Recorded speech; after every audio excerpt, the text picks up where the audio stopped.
La Tunisie, invitée d'honneur au Plaisir d'hiver 2015, organisait une soirée d'amitié belgo-tunisienne baptisée Nuit de l'Olivier, vendredi 27 novembre au Concert Noble à Bruxelles. Le directeur général de l'Office national du tourisme tunisien, Hammam Abdelatif, a fait le déplacement pour cette heureuse circonstance et a réaffirmé le lien d'amitié entre les deux pays, tout en lançant un appel à davantage de solidarité. Yvan Mayer, bourgmestre de la ville de Bruxelles, a quant à lui confirmé la volonté de l'État belge à accompagner la Tunisie dans sa marche vers la démocratie. Gastronomie, groupe de musique traditionnelle et moderne et défilé de mode ont subjugué les prestigieux hôtes qui ont eu l'occasion de savourer quelques merveilles de ce pays du Maghreb. Au terme de cette soirée, Taha Cherif, ambassadeur de Tunisie à Bruxelles, s'est exprimé au micro des BIP. Vendredi 27 novembre dernier, le Concert Noble a abrité la Nuit de l'Olivier, une soirée dédiée à l'amitié belgo-tunisienne. Prestigieux invités, autorités belges, corps diplomatique, le gratin de la diaspora tunisienne et amis de la Tunisie ont célébré cette soirée pour à la fois marquer d'une pierre le prix Nobel de la paix décerné en octobre dernier au quartet d'organisation du dialogue national pour la démocratie en Tunisie, mais surtout d'inscrire cette soirée dans le cadre de la participation de la Tunisie en tant qu'invité d'honneur au Plaisir d'hiver organisé par la ville de Bruxelles. Hammam Abdelatif, directeur général de l'Office national du tourisme tunisien, a saisi cette tribune pour réaffirmer les liens d'amitié et de solidarité entre les deux pays, malgré les attentats et les menaces terroristes dont ils sont l'objet, tout en lançant un appel à plus de solidarité. Nous avons voulu apporter à travers notre participation un message de confiance, un message d'optimisme et de solidarité dans le contexte actuel que nous vivons, que tout le monde connaît. Il y a aujourd'hui une menace qui pèse sur le monde. C'est une menace terroriste globale. Il y a des réseaux de terrorisme qui sont alimentés par plusieurs circuits de banditisme à l'échelle internationale. Et je pense que le devoir aujourd'hui de toutes les nations, c'est de se tenir debout vis-à-vis de ce fléau de terrorisme international. Et nous sommes là aujourd'hui, solidaires avec nos amis belges, mais également appelant à une solidarité des Belges avec nous. Parce que nous sommes passés depuis quelques mois par un moment difficile. Et c'est en ce moment que nous appelons à nos amis. La Belgique compte parmi les partenaires stratégiques de la Tunisie. Elle fait partie du club des 5 pays avec lesquels la Tunisie fait des affaires dans le monde de l'investissement, du commerce, du tourisme. Et il est important pour nous qu'en ce moment, on soit solidaires, quand passe le message très très fort de ne pas céder au terrorisme, de ne pas céder à la peur, de ne pas céder à la psychose. Alors toute la symbolique et le message fort que nous portons à travers notre participation ici à Bruxelles aujourd'hui. Appel reçu 5 sur 5 par les autorités belges, en l'occurrence Philippe Claus et Yvan Mayer. L'échevin des finances, du tourisme et du personnel de la ville de Bruxelles a exhorté l'ensemble de la classe politique belge, la société civile, à soutenir l'effort de démocratisation entamé par la Tunisie afin d'éviter le pays à un retour à l'obscurantisme. Réaction du bourgmestre de la ville de Bruxelles au micro de Christian Missia. Il faut faire des choix importants et le choix de la Tunisie cette année est vraiment un choix non seulement symbolique, mais c'est un engagement politique de la ville de Bruxelles en faveur de la démocratie et du choix du peuple tunisien de cette démocratie. Est-ce que ça veut dire, comme M. Philippe Claus l'a suggéré, que en tout cas la ville de Bruxelles va s'engager à promouvoir à nouveau le tourisme en Tunisie, parce que c'est un pays qui est frappé aussi par le terrorisme, comme on l'a vu encore cette semaine? Oui, mais nous sommes engagés et effectivement nous soutenons toutes les démarches qui peuvent ramener à une situation que les Belges ont connue, que les Européens ont connue. Beaucoup sont allés en vacances en Tunisie, aiment ce pays. C'est un pays proche, c'est un pays chaleureux qui nous ressemble par plein d'aspects. Et donc oui, nous sommes très demandeurs de rétablir au plus vite possible, mais dans des conditions de sécurité évidemment optimales, les relations avec la Tunisie, aussi du point de vue touristique. Dernière question, concrètement, lors des plaisirs d'hiver, de quelle manière va se mettre à l'honneur cet hommage à la Tunisie? Mais il y a un village tunisien qui est installé devant la bourse. Il y a l'artisanat, la culture, et puis il y a cette soirée, mais il y aura aussi d'autres événements puisqu'on reçoit des femmes tunisiennes engagées, notamment des magistrates qui sont engagées dans le processus démocratique. Nous recevrons probablement aussi le quartet. Donc voilà, c'est un ensemble de démarches qui ont à la fois un sens touristique, économique, mais aussi un sens politique très profond. La soirée s'est poursuivie, rythmée par la musique traditionnelle et moderne et un défilé de mode inédit du styliste tunisien Fawzi Nawar. Voici quelques temps forts.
L'amour sont dans mon simple bonjour.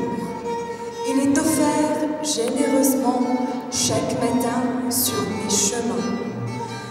Mon simple bonjour suscite de plus d'une manière, pleine de vie, bonheur, lumière, fleur, de clarté et de douceur. Je m'appelle Tunisie et je dis l'amour, la foi et la poésie sont dans la grâce. La grâce est dans les vignes sucrées de ma terre ensoleillée de tolérance et de beauté. La grâce est dans l'olive brillante. Je m'appelle Tunisie et je dis la grâce est infinie. Rien ne peut la limiter. Cette grâce qui irrigue mes veines, mes racines et mes artères. Sur ma terre, depuis des millénaires, toutes les tentatives de durcissement dogmatique, religieux comme politique, ont toujours échoué, fatalement. Je m'appelle Tunisie.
Au terme de cette soirée, Taha Cherif, ambassadeur de Tunisie à Bruxelles, s'est exprimé au micro des BIP.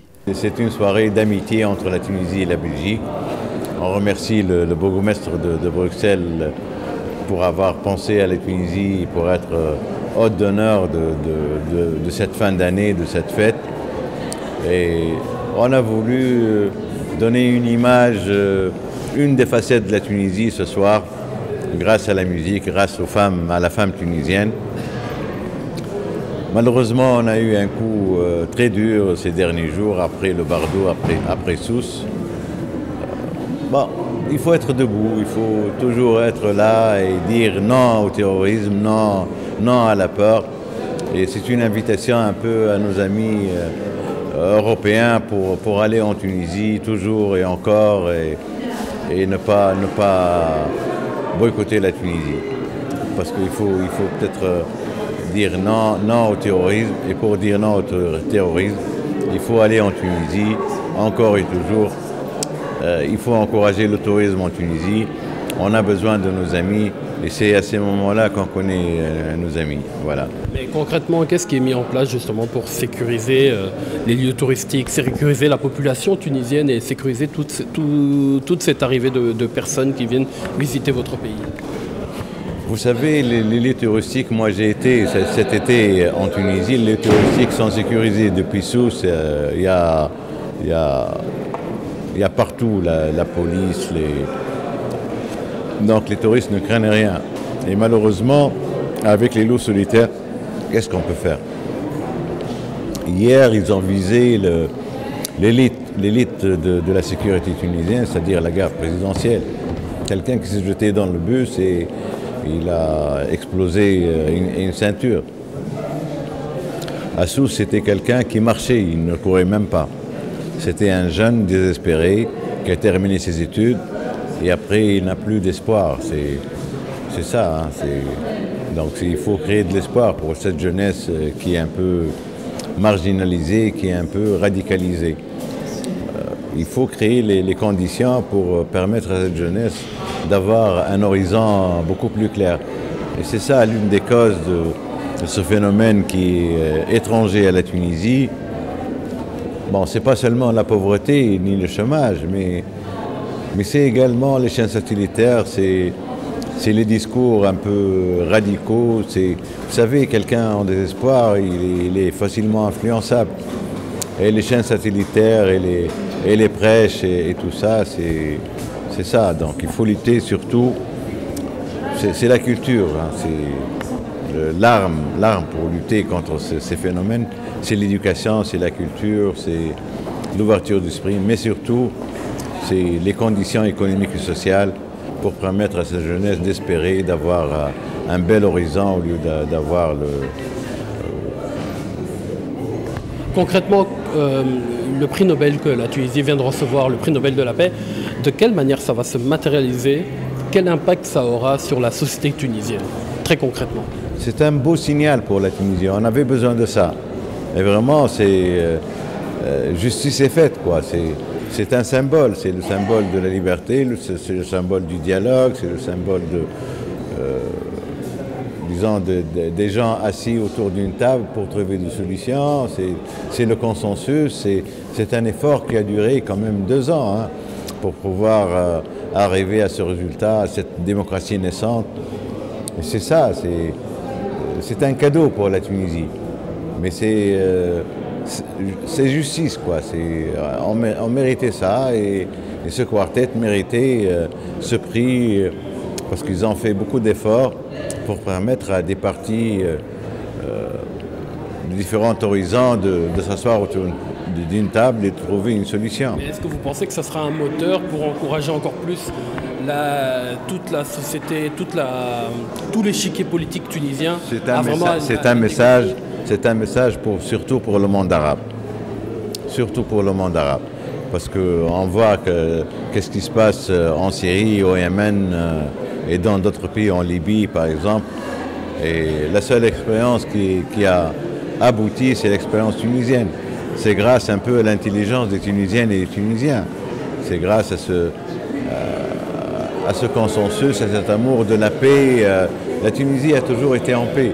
Vous savez, je le dis souvent, moi, la Tunisie n'a pas fait de guerre depuis les guerres puniques.